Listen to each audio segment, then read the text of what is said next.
Tous ceux qui t'attendent ne seront pas confondus, Seigneur. Seigneur, fais-moi connaître tes voies, enseigne-moi tes sentiers.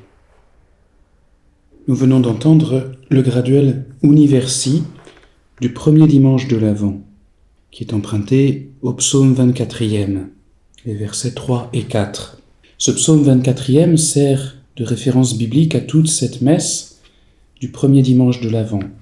L'introïte et l'offertoire ont exactement le même texte qui correspond au début du psaume, et le graduel reprend la fin de ces deux pièces. Il y a là vraiment certainement une insistance voulue par le compilateur. Il est difficile de savoir d'ailleurs si ces pièces grégoriennes ont le même auteur. Le chant grégorien est anonyme, et c'est une de ses grandes qualités, on le sait. Les compositeurs, à part quelques rares et souvent glorieuses exceptions, ont gardé le silence sur leur identité. En tout cas, elle ne nous a pas été transmise, et c'est une invitation pour nous à reconnaître leur humilité comme leur effacement devant l'Esprit Saint, qui est le véritable auteur des œuvres liturgiques, de toute œuvre sacrée. On connaît d'ailleurs le même phénomène en Orient pour les icônes. L'auteur iconographe s'efface devant l'Esprit Saint, considéré comme le seul et véritable iconographe. Le talent confié par le Seigneur aux artistes dans le domaine du sacré exige d'eux, effectivement, une immersion dans le grand mystère qu'ils sont appelés à magnifier par leurs œuvres. Et cela suppose un sens contemplatif aigu, un renoncement à soi-même, une écoute attentive de l'inspiration, de telle sorte que l'Église peut vraiment revendiquer comme sienne des ouvrages produits dans un tel contexte de gratuité. Le chant grégorien est ainsi devenu le répertoire musical privilégié de l'Église, façonné par des saints pour produire des saints selon la finalité de la liturgie qui est de nous transmettre la vie divine.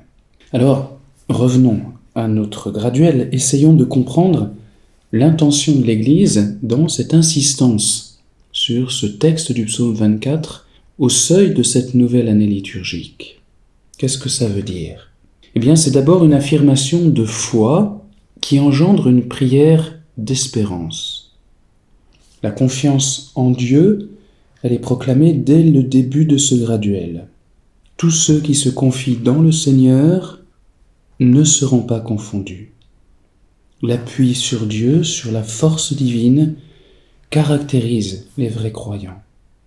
Les saints, qui sont les vrais croyants, en font l'expérience. Leur abandon est l'occasion pour le Seigneur de déployer sa grâce et d'accomplir des merveilles. On peut penser à un Saint Jean Bosco, à une Mère Teresa, et puis davantage encore, bien sûr, à la Vierge Marie, qui chante dans son Magnificat ce rapport puissant entre la petitesse de la créature et la grandeur amoureuse et opérante du Seigneur. Au début de l'année liturgique, alors que l'Église s'apprête à repasser dans son cœur les mystères du Verbe incarné, elle se confie en Dieu.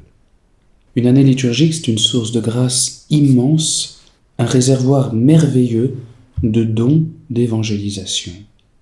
Tant de messes célébrées, tant d'offices récités et chantés même par toute la terre, tant de points de contact entre Dieu et les hommes à travers les sacrements. C'est tout cela, la liturgie, et tout cela nous permet d'espérer des fruits abondants de sainteté. Mais la condition de tout cela, bien, c'est l'abandon. Autrement, si on veut gérer cette année, eh bien, on passera à côté de l'accomplissement de tant de promesses. C'est le Seigneur qui construit. Voilà le sens de la première partie de notre graduel. Et puis la deuxième partie, c'est la prière de demande explicite, et elle est en parfaite consonance avec ce qui a précédé. Je note d'abord qu'on passe de l'universel au particulier. La prière est en effet à la première personne du singulier. C'est le psalmiste qui demande, mais c'est aussi l'Église, bien sûr, et donc une personne collective. Quand l'Église dit « je » ou « moi », dans la liturgie, dans les psaumes en particulier, elle enveloppe tous ses enfants dans sa parole et elle leur applique maternellement ses désirs, son amour, sa foi, sa louange. Et ici, eh bien, qu'est-ce qu'elle demande ? Elle demande d'emprunter les chemins du Seigneur. Marcher sur la voie de Dieu, dans le langage de l'Ancien Testament, c'est se mettre en route vers la perfection. Et dans le contexte de l'incarnation, qui est précisément celui de la liturgie de l'Avent, ça veut dire s'engager à la suite du Christ, suivre son chemin de lumière et de gloire. Le Verbe s'est fait chair, il a été conçu dans le sein de la Vierge Marie, il est né pour nous, a souffert pour nous, il est mort, il est ressuscité, il est monté au ciel. Tel est aussi notre itinéraire. Et au seuil de cette année liturgique, eh bien, nous demandons au Seigneur de nous révéler son chemin. Nous allons le contempler tout au long de l'année, nous allons le suivre, c'est là tout notre désir, et il ne sera pas confondu. On voit combien ce graduel est riche. Il nous plonge dans l'attente, caractéristique du temps de l'Avent. Il oriente tout notre désir vers la perfection, en nous engageant à la suite du Christ. Et enfin, il suggère de façon très délicate que notre chemin de perfection, comme celui du Seigneur, passe par Marie. Alors on va réécouter ce beau chant en attendant d'en faire un commentaire musical.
Voilà, nous venons de réentendre ce graduel qui est du premier mode, donc paisible, tranquille.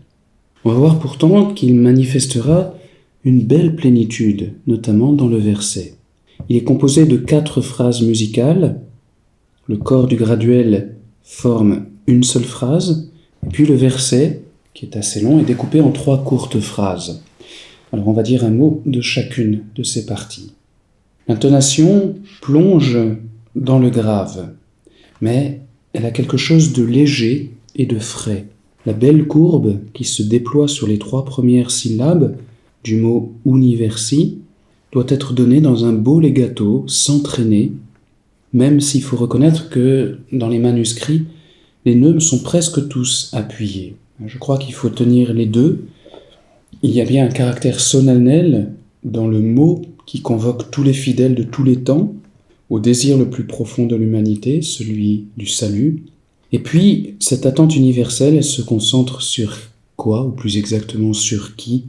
Sur un enfant, sur une jeune maman qui le porte pour nous le donner. Donc Dieu a choisi un procédé on ne peut plus gracieux, on ne peut plus aimable. Eh bien, il faut faire sentir tout cela dans cette intonation. Le côté solennel et le côté aimable, délicat, léger. La suite d'ailleurs va nous donner raison parce que la mélodie s'envole bien vite sur Quite expectante, qui exprime très bien l'élévation du désir universel vers celui-là seul qui pourra jamais le combler. Et parvenu au sommet, sur le Ré, là-haut, la mélodie se complaît, elle plane dans les hauteurs, avec la répétition à la fois légère et élargie du même motif qui aboutit, sur la finale de expectante, à une première cadence en Fa, la dominante du deuxième mode. On sent à travers ce traitement mélodique que l'humanité a longtemps attendu, mais que désormais son attente est sur le point d'être récompensée. Et on ressent effectivement l'alliance expressive de la longueur sur la finale de expectante et en même temps de la légèreté, qui donne à ce premier membre de phrase une noble et simple richesse. La fin de la première phrase se déploie aussi dans la légèreté, notamment sur non confundentur, qui traduit bien par son beau balancement l'assurance et presque l'insouciance des âmes qui se confient dans le Seigneur. Le Seigneur, c'est précisément le dernier mot de cette phrase, et il est traité de façon magnifique. Une fois que le nom est prononcé, avec une cadence en Ré, toute simple, la mélodie se déroule en une vocalise gratuite parce qu'elle va revenir finalement au Ré, et donc on aurait pu s'en passer, mais après être montée jusqu'au si bémol aigu, sommet jusque-là pas encore atteint, qui donne à ce passage une valeur de cime, de sommet.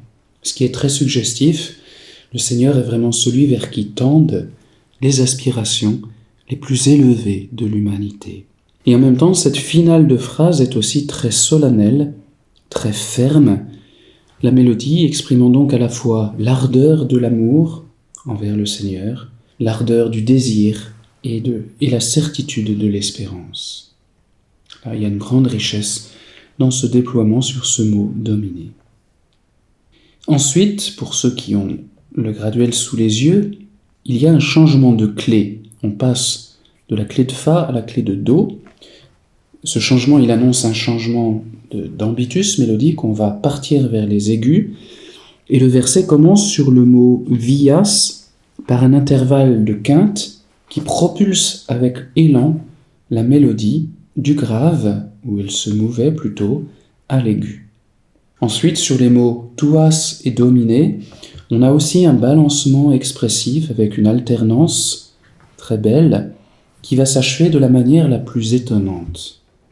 Encore une fois, eh bien c'est le mot « dominer » qui est mis en valeur, de façon plus spectaculaire encore que dans le corps du graduel.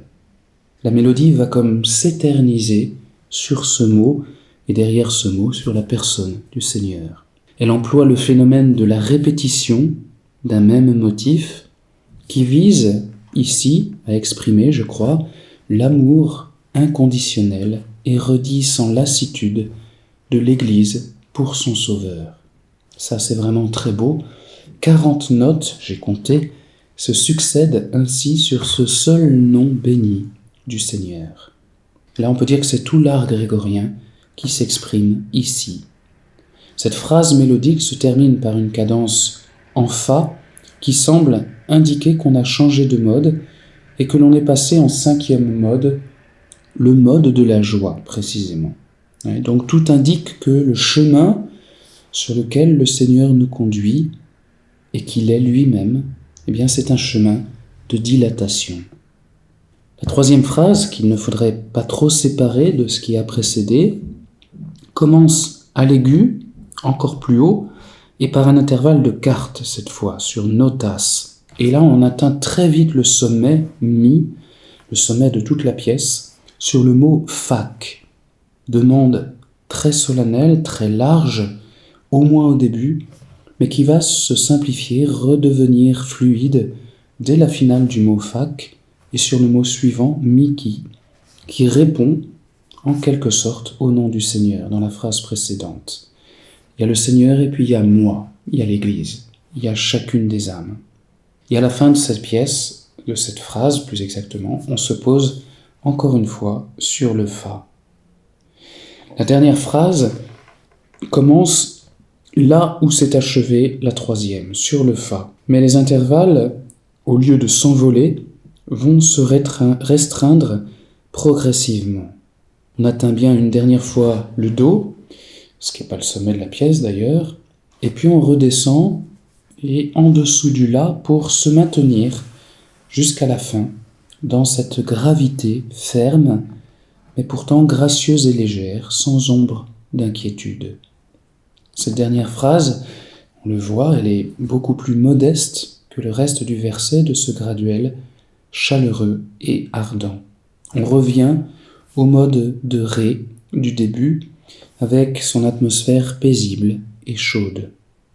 L'âme qui répète la même prière « Montre-moi tes chemins, Seigneur, enseigne-moi tes sentiers », qui demande la grâce de pouvoir marcher sur les sentiers de Dieu, semble assurée d'avoir été entendue, grâce notamment aux accents des 2 premières phrases mélodiques qui sont très aiguës, très élevées, très intenses. Et là, elle redit sa demande, mais dans un climat tout plein de sérénité, qui conclut de façon très heureuse ce beau graduel si bien équilibré.